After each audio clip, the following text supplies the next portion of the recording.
Assalamualaikum dan salam sejahtera buat semua ahli panel dan sidang hadirin sekalian. Bersyukur kita kehadirat ilahi kerana limpah dan kurnianya dapat kita berkumpul dalam gelanggang forum kita pada hari ini. Walaupun dengan kekangan masa yang mensyukuri kita, tetapi walau patah saya Prazawali bertempat jual kita kemari, bukan untuk mencari calon suami, tetapi ingin membawa anda semua untuk mendalami. Selamat datang ke gelanggang forum kita pada hari ini, di mana kita akan membahas isu-isu yang berkait dengan kreativiti. Hadirin yang dihormati, sebelum saya memperkenalkan ahli-ahli panel kita yang ada pada hari ini, izinkan saya untuk mengupas tajuk perbincangan forum kita pada hari ini, iaitu kepimpinan dan budaya sebagai pemacu kreativiti di sekolah. Baiklah, sebelum kita mendalami topik perbincangan kita pada hari ini, boleh kiranya kita berkenalan dengan semua ahli panel yang sudi datang berkongsi idea mereka pada forum kali ini. Bersama saya di sini terdapat 4 orang ahli panel yang sangat hebat dalam bidang pendidikan. Ada pepatah mengatakan, tak kenal maka tak cinta. Sebagai permulaan, saya Profesor Dr. Putri Ashra Bagis binti Muhammad Zamir, seorang profesor pendidikan yang memegang tanggungjawab sebagai moderator yang akan memimpin forum kita pada hari ini. Begitu juga ahli panel kita yang segap dan juga cantik molek, iaitu Puan Safika Chen selaku pengetua SMK Pekan Telipop merangkap panel kita yang pertama. Seterusnya, Cikgu Muhammad Saiful bin Samudin, iaitu seorang ketua panitia Bahasa Melayu merangkap panel kita yang kedua. Cikgu Nur Syahila Farayana binti Husin, seorang guru kaunseling merangkap panel kita yang ketiga. Akhir sekali, Encik Haikal Hakimi bin Hafian, iaitu seorang perunding inovasi merangkap panel kita yang terakhir. Usai salam perkenalan dengan semua ahli panel, kembali kita kepada tujuan utama forum ini, iaitu mengupas tajuk kepimpinan dan budaya sebagai pemacu kreativiti di sekolah. Hadirin yang dihormati panel-panel jemputan, pada forum kali ini kita akan membincangkan apa itu kepimpinan kreatif, mengapa ia penting, bagaimana budaya sekolah memberi kesan kepada kreativiti dan strategi untuk menggalakkan inovasi. Baik, saya mulakan dengan soalan yang pertama, yang mana soalan ini akan ditujukan kepada panel kita yang pertama, iaitu Puan Safika Chen, seorang pengetua sekolah. Pada pendapat Puan sebagai seorang yang mempunyai tanggungjawab besar di sekolah, apa yang boleh dikatakan berkenaan kepimpinan kreatif dan juga kepentingannya di sekolah? Terima kasih Prof telah memulakan perbincangan kita pada hari ini dengan soalan yang sangat berkesan kepada saya sebagai pengetua sekolah. Baiklah, Assalamualaikum dan selamat sejahtera pada hadirin sekalian. Baiklah, kepemimpinan kreatif ini bermaksud gaya pemikiran yang membuka ruang kepada ide baharu, inovasi dan pemikiran di luar kotak. Ia sangat penting di sekolah kerana ia dapat membantu kita dengan mencari penyelesaian masalah, mendorong guru untuk lebih kreatif dalam pengajaran, serta dapat membina sekolah, budaya sekolah yang lebih progresif dan relevan pada abad ke-21 ini. Terima kasih Puan Safika Chen atas jawapan yang diberikan. Dapat kita fahami di sini bahawa kepimpinan kreatif merupakan satu gaya kepimpinan yang membantu kita dalam pengajaran yang lebih kreatif selari dengan pembelajaran abad ke-21. Baiklah, hadirin dan hadirat sekalian. Saya teruskan dengan soalan yang kedua, yang mana ini merupakan soalan yang ditujukan kepada panel kita yang kedua, iaitu Cikgu Muhammad Saiful bin Samudin, seorang ketua panitia Bahasa Melayu. Baiklah, Cikgu, pada pendapat Cikgu sendiri, bagaimana pula tentang peranan budaya sekolah dalam menggalakkan atau menghalang kreativiti? Silakan, Cikgu. Okey, terima kasih Prof atas soalan tersebut. Baiklah, bagi saya, budaya kreativiti ini biasanya bersifat terbuka, menghargai percubaan dan tidak takut pada kegagalan. Sebagai contohnya, guru di sekolah diberikan kebebasan untuk menggunakan PDP kreatif seperti permainan bahasa, projek kumpulan, dan sebagainya. Apabila guru diberikan kebebasan untuk menggunakan keadaan ini dan juga pelajar diberikan ruang untuk berkarya, maka idea cergas akan muncul. Manakala budaya yang terlalu birokratik yang menekankan peperiksaan semata-mata dan tidak fleksibel akan membunuh semangat inovasi murid maupun guru. Jadi misalnya latih tubi, peperiksaan dilakukan. Uh, Pendekatan dari segi inovatif, dari segi pemain-pemain bahasa kah, kreativiti kah, tidak muncul. Pendekatan baru itu tidak terdedah kepada murid. Terima kasih Cikgu Muhammad Saiful kerana menjawab persoalan saya tadi. Kita dapat gariskan di sini bahawa budaya sekolah berperanan besar dalam menentukan tahap kreativiti dan inovasi warga sekolah, sama ada ia berkembang ataupun sebaliknya. Para hadirin, saya tidak sabar untuk bertanya tentang pendapat pakar kaunseling di sekolah pula. Cikgu Nur Syahila, apa pendapat cikgu sebagai seorang guru kaunseling? Bagaimana budaya sekolah yang positif dapat menyokong kesejahteraan emosi murid ketika mereka berkreativiti? Baiklah, saya suka dengan soalan Prof tadi. Hadirin dan hadirat sekalian, budaya sekolah yang positif menekankan nilai saling menghargai, bekerjasama dan juga berketerbukaan. Apabila seorang murid itu tahu idenya tidak akan diejek ataupun dipandang rendah, jadi dia akan lebih berani untuk berkongsi idenya itu. Jadi, dari segi kesejahteraan emosi pula, murid ini akan berani mencuba walaupun hasilnya belum sempurna.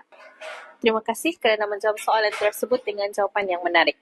Dapat saya rangkumkan di sini bahawa budaya sekolah yang positif bukan sahaja menyuburkan kreativiti tetapi juga meningkatkan kesejahteraan emosi murid. Baiklah, saya akan ajukan soalan kepada bidang inovasi pula. Encik Haikal, boleh anda kongsikan sedikit contoh sekolah ataupun pemimpin yang berjaya? Okey, terima kasih Prof untuk soalan tersebut. Baiklah, jika kita melihat contoh yang terdapat di Sabah, antara sekolah yang berjaya mengangkat inovasi ini ialah Sekolah Menengah Kebangsaan Kelombong, Kota Kinabalu, di mana sekolah ini pernah menerima pengiktirafan dalam Anugerah Inovasi Pendidikan kerana melaksanakan pelbagai projek kreatif seperti penghasilan aplikasi mudah ahli pembelajaran bahasa dan inovasi PDP berasaskan STEM.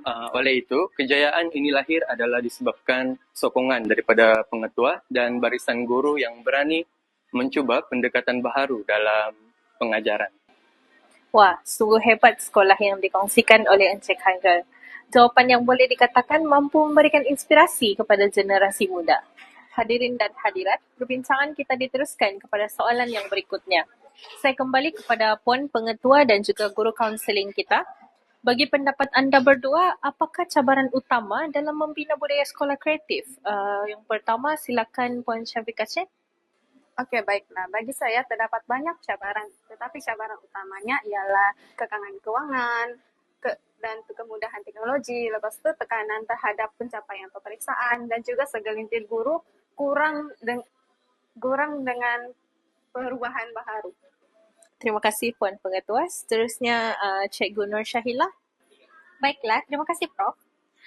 Bagi saya, cabaran yang paling ketara ialah apabila sekolah itu terlalu menekankan pencapaian akademik semata-mata. Jadi, hal ini boleh membuatkan murid-murid takut untuk mencuba sesuatu yang baharu. Sebagai contoh, ada pelajar yang ingin membangunkan aplikasi mudah alih untuk membantu rakan-rakan mereka menghafal peribahasa. Tetapi, oleh sebab segelintir pihak yang memandang inovasi ini sebagai sesuatu yang membuang masa. Jadi ini yang membuatkan murid-murid kita ragu-ragu untuk meneruskan pembangunan inovasi tersebut.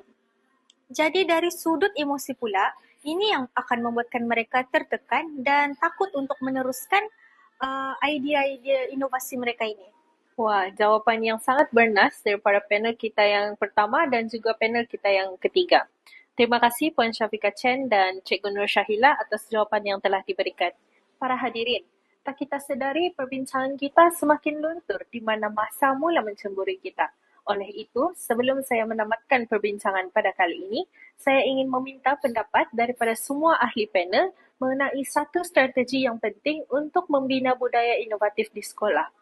Untuk memulakannya, dipersilakan Puan Pengetua untuk memberikan jawapan.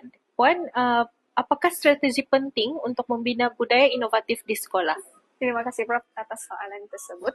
Bagi saya, sekolah boleh mewujudkan satu dasar yang melaksanakan satu inovasi. Sebagai contoh, sekolah boleh membuat satu program ataupun satu anugerah kepada guru atau pelajar yang sangat kreatif. Terima kasih Puan. Baik, Cikgu Muhammad Saiful, bagaimana pula dengan pendapat Cikgu? Pada pendapat saya, strategi penting untuk membina budaya inovasi di sekolah ialah mulakan dengan latihan profesional untuk guru dalam pedagogi kreatif. Ini kerana sangat penting untuk guru dalam penggunaan teknologi ataupun pembelajaran berasaskan projek. Contohnya melibatkan diri dengan program kursus-kursus latihan STEM. Jadi dengan kursus itu guru dapat membimbing murid membina dari segi robot ringkas ataupun eksperimen-eksperimen yang melibatkan teori kognitivisme dan sebagainya. Oleh itu, jika kursus ini dilakukan, guru lebih berpeluang untuk mendekati pendekatan baharu dari segi kaedah penggunaan teknologi dan pembelajaran berasaskan projek. Begitu juga dengan murid, bebas berfikir secara kreatif dan memberikan inspirasi pada masa akan datang. Terima kasih Cikgu. Seterusnya Cikgu Nur Syahila, sebagai seorang guru yang pakar dalam bidang kaunseling, apa strategi yang boleh Cikgu cadangkan untuk membantu murid dalam mengembangkan kreativiti dan inovasi tanpa mengabaikan kesejahteraan emosi mereka? Baiklah, bagi cadangan saya pula sebagai guru kaunseling, pihak sekolah perlulah bekerjasama untuk mewujudkan budaya sekolah yang selamat supaya murid lebih berani berkongsi idea mereka tanpa rasa diejek. Guru-guru pun mestilah juga saling menghargai usaha murid walaupun hasilnya belum lagi sempurna. Seperti yang saya katakan tadi, pelajar-pelajar yang ingin membangunkan aplikasi mudah alih bagi membantu rakan-rakan mereka, walaupun projek ini belum berjaya sepenuhnya, tetapi kita sebagai guru, kita sebagai kaunselor perlu memberi pujian atas keberanian mereka dan juga kreativiti mereka itu. Dari sudut emosi pula, ini akan mengasah bakat mereka dengan lebih jauh lagi. Secara tidak langsung juga, kita sebagai kaunselor dapat membantu mereka meluahkan emosi dengan cara yang positif. Terima kasih Cikgu Nur Syahila atas jawapan yang telah diberikan. Baiklah, akhir sekali saya akan minta jawapan daripada perunding inovasi pula. Mungkin ada yang sudah tidak sabar untuk mendengar jawapan daripada beliau. Encik Haikal, boleh berikan cadangan anda berkenaan strategi penting yang membina budaya inovatif di sekolah. Silakan Encik. Okay, terima kasih Prof atas soalan tersebut. Baiklah, kita boleh gunakan teknologi digital seperti aplikasi kolaborasi untuk merangsang idea baru. Di mana teknologi ini dia berfungsi untuk membantu murid berkongsi pandangan mereka secara interaktif dan bekerja bersama walaupun berada di tempat yang berbeza.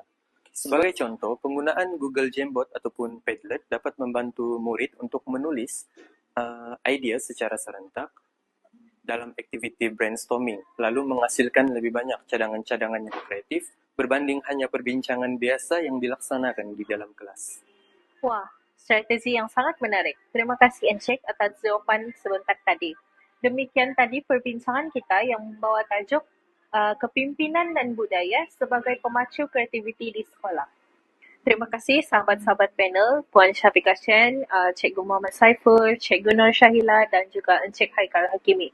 Masing-masing dari mereka sangat bersemangat dan beriltizam sepanjang forum ini berlangsung.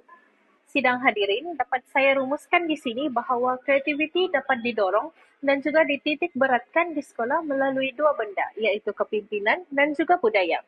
Ia mampu memberikan impak yang positif dan juga negatif dalam masa yang sama. Namun, ia berperanan penting dalam kehidupan anak-anak didik kita.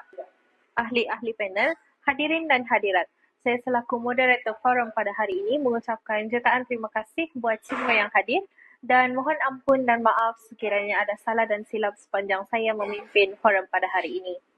Semoga kita memiliki kesempatan untuk bertemu di lain waktu. Sekian, wabillahi taufiq wal hidayah. Assalamualaikum warahmatullahi wabarakatuh. Salam Malaysia Madani dan salam pendidikan.